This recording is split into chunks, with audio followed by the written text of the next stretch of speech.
Hello Year 12 and welcome to today's lesson. Today we're going to be focusing on adulthood. We're going to identify 5 signs of aging. We're going to describe some of the changes in development in adulthood. And we're going to evaluate the effects of empty nest syndrome on parents. Okay, so we're looking at adulthood today, which is from 19 plus. We're going to focus mainly on early adulthood. That's between the ages of 19 and 45 years of age.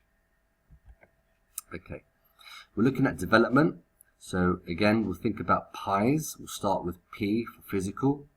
Reaches maturity, that's physical maturity. In the prime of life, fit and healthy. Towards the end of early adulthood, there's going to be a decline in physical capabilities. Okay.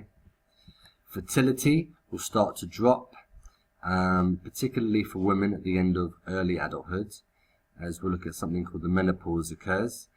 For men, it can decline, but more so in later adulthood. And obviously there's going to be signs of aging, wrinkles, grey, white hair, etc. So again, thinking about the physical changes and the physical signs of aging, you see the picture here and the picture here. And we can begin to see that wrinkles and the grey hair is something which is common to both men and women as they age. But also for men, they can lose their hair as well, isn't it? Lower energy levels, common for both. And for women, something called the menopause. Okay, what is meant by the menopause? So, firstly, the menopause occurs on average between the ages of 45 and 55, and it's for women. When estrogen levels decrease, a woman is no longer able to have children. Remember, the estrogen is the hormone that is introduced more during puberty, which helps to develop the characteristics of adulthood. During the menopause, the estrogen levels decrease again. So at this point, the woman will no longer be able to have children. There are symptoms, like signs of the menopause, okay? Dizziness, headaches, okay, night sweats, fatigue, that means tiredness, insomnia, not being able to sleep, and all the other ones you can see there on the picture. So there are these symptoms. But there's also, as well as the physical symptoms, emotional ones as well, like mood swings. Okay, so it is quite a difficult time during this stage. Intellectual development. Qualifications for careers achieved, still learning new things, development of wisdom. Some people often reach their productive peak at work. They often get promoted to jobs where specialist training or education is needed. Some people return to education to achieve their full potential. So this can be still a very productive time for the intellect. And here is a picture to illustrate exactly what I was saying. Emotional development. So at this time there could be close, intimate relationships, including marriage. Identity clearer and more established. The person is now more comfortable with who they are. Parenthood and bonding with children for many give a sense of purpose and gives life added meaning. And more security. Okay, so maybe they've got a house, a good job, they feel more secure. Social development. As we said, relationships are established, so marriage. Closer circle of friends than in adolescence, so people that you are certain now are your friends, you're going to stick with for many years. Less hectic, that means like less chaotic social life with parenthood responsibilities. So now if you're a parent, you can't just do what you want at any time of day, you can't go out and meet your friends every day. You've got responsibility there, so your life is going to be more ordered.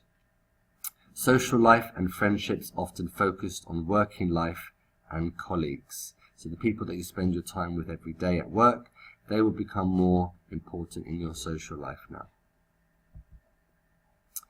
Okay, now there is something called a midlife crisis.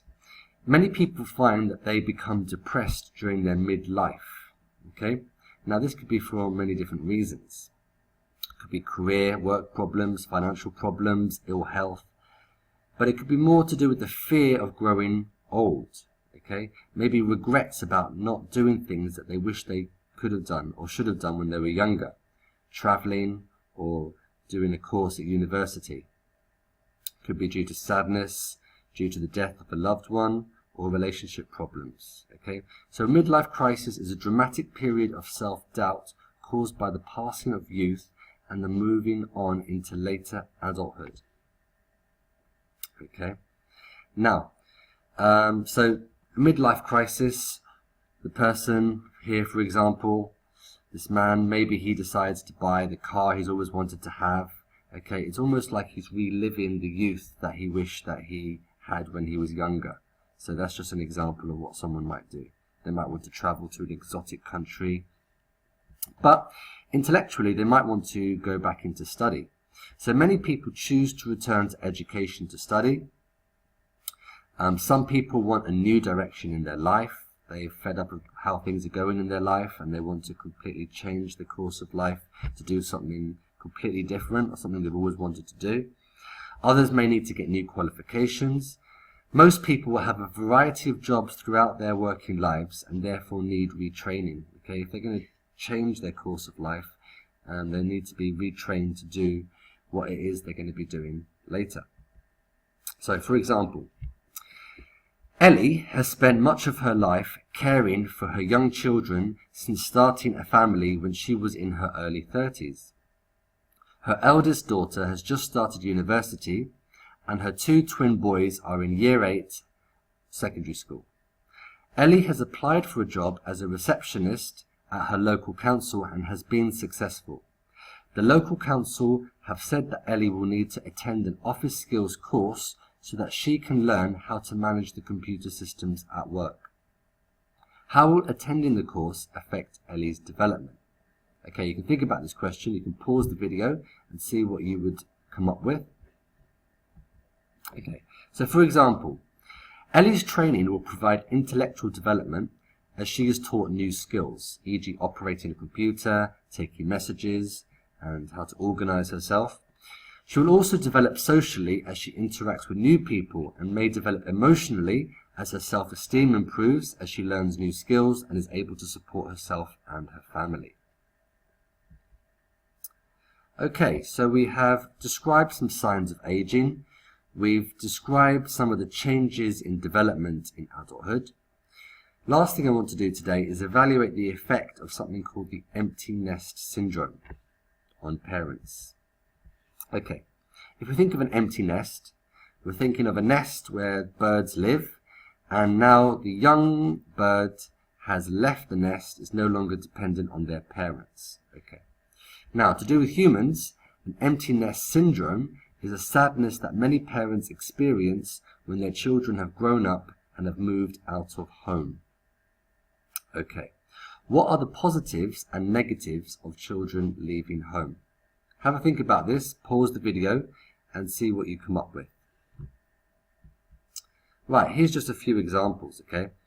Now, when the child is no longer a child, but they have decided to leave the home, the parents now have more free time. Maybe they can do some more of their hobbies that they want to do. Maybe there's less tension in the house. You remember from the last lesson, we looked at the tension that could arise between an adolescent and their parents. Okay, the adolescent is finding their individuality. There might be a conflict between what they want to do and what the parents want to do. If they leave the house, then obviously that tension is gone. Negatives. There's no longer the routine of schools, clubs, family outings, and active parenting. Okay, a lot of parents will miss that. Maybe they won't even know they've missed it till it's gone.